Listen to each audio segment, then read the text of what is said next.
All right. What is up, everybody?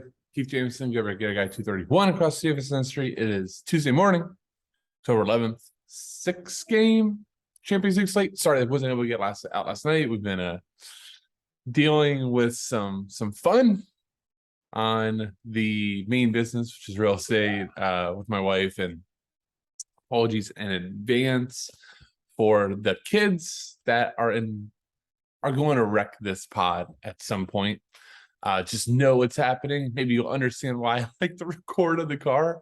A lot less stress. But anyhow, 6-game slate. Let's not talk about me. Let's not talk about that stuff. Let's talk about Messi being out. Let's talk about Neymar. Let's talk about Julian Brandt, cover boy, all that good stuff. Anyhow, quick reminder, like, subscribe, comment. Let's get right into it. We'll have a screen share on this one. I hope. Let's look at the odds real quick, just because this is a weird slate. The last week. So these are the same games as last week, the next two games, but, reversed home away. So last week we had City on the slate versus Copenhagen, which dominated the ownership, right? I was sitting down why was this slate it felt easier last time? And it's because we had City. So you knew a decent chunk of your build was already going to be taken up by City pieces. So, it was just filling in the spots. But with them not being on the slate, being on the early slate, a lot more flexibility, a lot more ways to go. So we'll go over that. Let's just start with kind of go by odds like I normally do.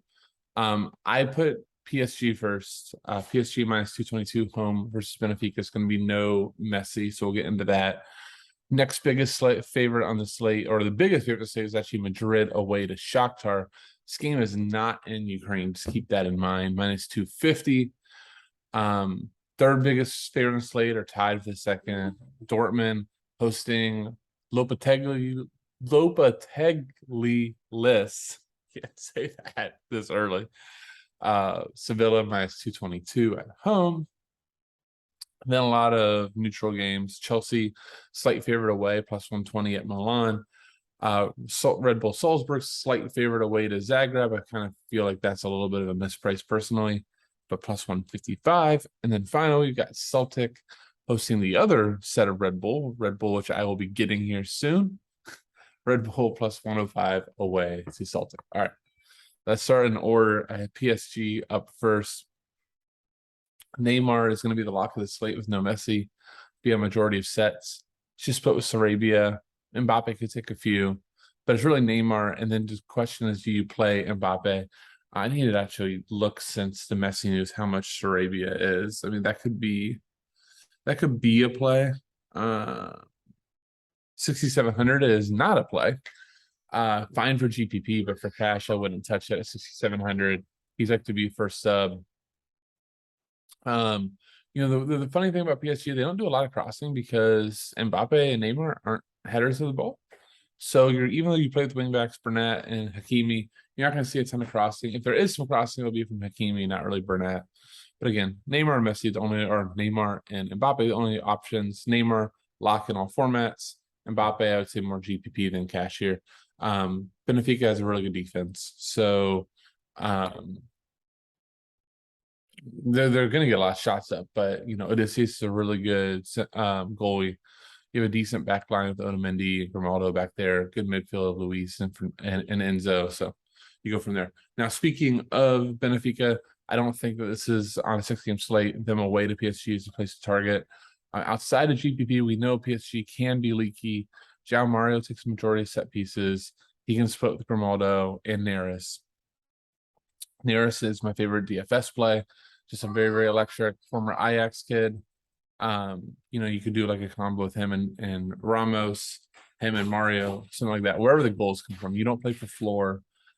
With them away to PSG here like this, you will play them for upside. So again, from this game, really from cash, just Neymar. Let's talk about Dortmund and Sevilla. Dortmund minus 222.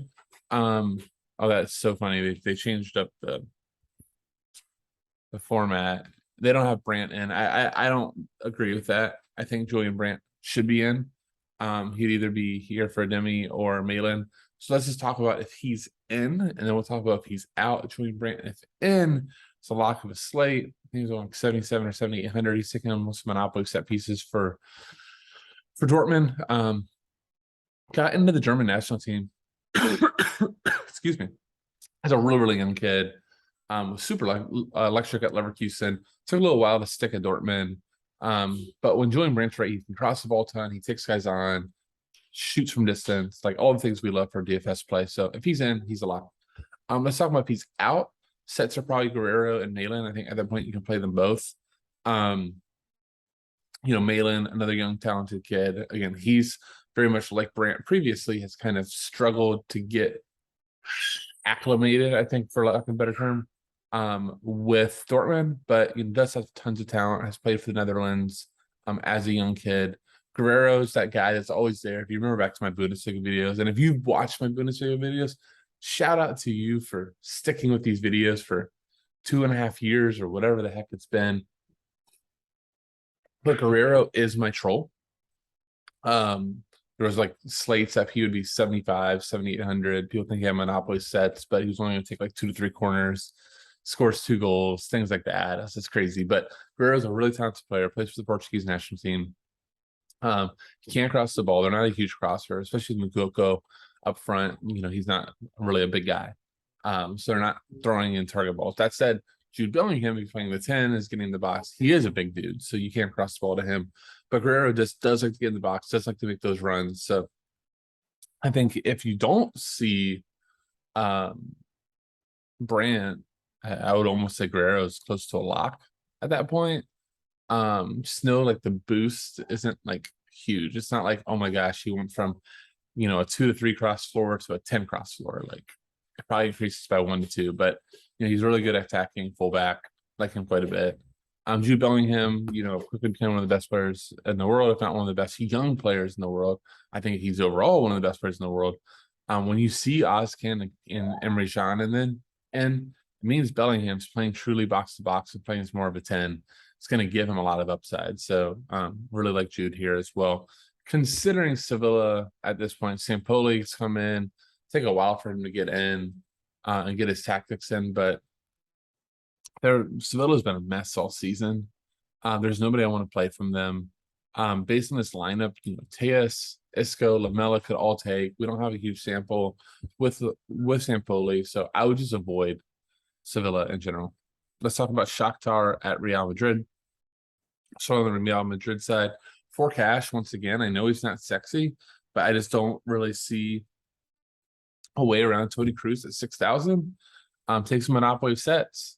We know he's not going to ever cross the ball 20 times, but he's going to get you 4 to 6 crosses. He's going to get you a few fouls drawn. He's going to take a shot or two. He's going to likely lead to a shot assist. I was shocked by his ownership last slate. I get it with Grealish being there and all those things, but just from a cash perspective, like Toni Kroos is like poster boy cash play. And on this slate where I don't think a ton of plays jump out, yeah. Oh, by the way, I realized I just missed one of my favorite plays in Dortmund. This is a sign of not enough coffee yet. But Mokoku is like, he is like the next guy that you will hear all the stuff about. Like he could be the next Haaland Mbappe type, like maybe not of that ilk. Like that's a lot of pressure. But Mokoku, like in like the U17s for Dortmund, would score like 8 goals a game and just like crazy, crazy, crazy stuff. He's now starting to break through. Again, he's only 5'10". I just want to make sure I had that right. But Mokoku is just an absolute stud. He's cheap at like 6,000 or slow under there. So I don't think if you play him in cash, you're crazy. Mokoku is the real deal. All right, back to Madrid. This lineup's wrong. I saw that Benzema is going to be playing. So just know Sofa's just a little bit off today. They need to get their coffee and act together too. But I read it was supposed to be Benzema. And Kroos in, and I think Alaba all in was the announcement. That being said, just because Benzema's in doesn't make me like want to go run to him on this slate, but I really like him for GPP. One of the highest upsides, honestly, especially as seeing Messi. So again, Toni Kroos, big cash play. Vinny Jr. can never hate on anybody. Benzema I wouldn't hate on. Frank Valverde is just like becoming one of the most surprising players I think out there from like real life and DFS perspective. He's getting pricey where I think it's just really, really, really hard to go get him. He's 7,500, but he just keeps producing. So I don't think it's crazy. Lucas Vasquez, if he starts at right back with Danny Carvajal, both are fine. Neither one of them are going to get forward a ton. Lucas Vasquez would get forward. He's a converted winger, so he'd get forward a lot more than Danny Carvajal. On the Shakhtar side, I think for their only GPP plays, Mudryk is going to get a big move in January. Take some of their set pieces too. He would be the guy I would target. All right, Milan versus Chelsea. Chelsea's looked a lot better under Graham Potter. Their sets though have kind of gotten weird. Reece James is by far the best player, but now he's not taking sets under Graham Potter.